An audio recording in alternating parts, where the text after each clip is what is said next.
Question 9.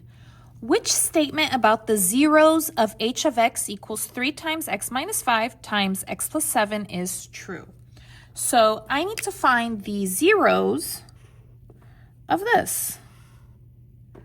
All right, so I'm going to show you two ways to do this. The first way is going to be mathematically with the equations, and then the second way will be a shortcut with your calculator. Now, before I show you anything, I want to talk about what is a zero. Zero is another name for x-intercept. Okay, so what that means is whenever you have a graph, I'll show you the little graph here.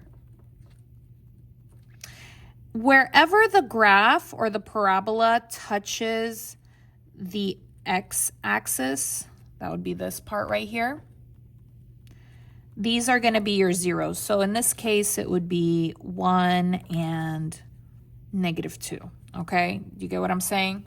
All right, now let's go ahead and do it mathematically. So what I would do here is, do you see that I have like a group of parentheses here, which is the x minus 5, and I have the x plus 7 here? What you're going to do is you're going to take both of them.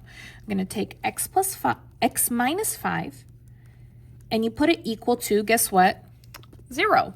It's easy to remember. And then the other one is x plus 7, and guess what? You put it equal to 0. All right, and you're going to go ahead and just do the math here.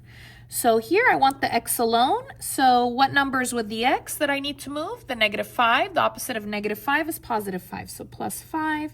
Copy to the other side. Copy down the x. -5 plus 5 is 0. It cancels, equals 0 plus 5 is 5. Okay, let's go ahead and do this one now.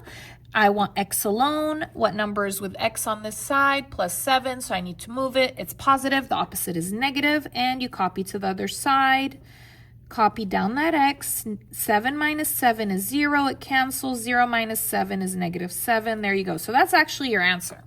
So your answer is actually 5 and -7, which would be C. Now, why? Well, here, if you put the 5 minus 5 here, 5 minus 5 is 0. So basically 3 times 0 times whatever this is, anything times 0 is 0. So basically that's going to make it touch that x-axis. Okay, same here. So if you put the -7 here, which you're actually going to put it in both, but it's going to affect here. -7 plus 7 is 0. So 3 times this number times 0 is going to be 0. And that would make it touch the x-axis. So that's the reasoning behind that one.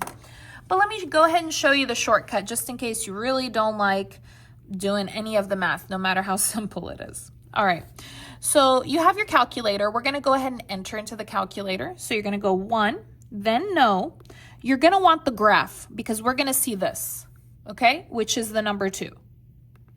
You're going to stick all of that in there. So 3 parenthesis x minus 5 parenthesis x plus 7 parenthesis. Then you're going to go ahead and push the enter button.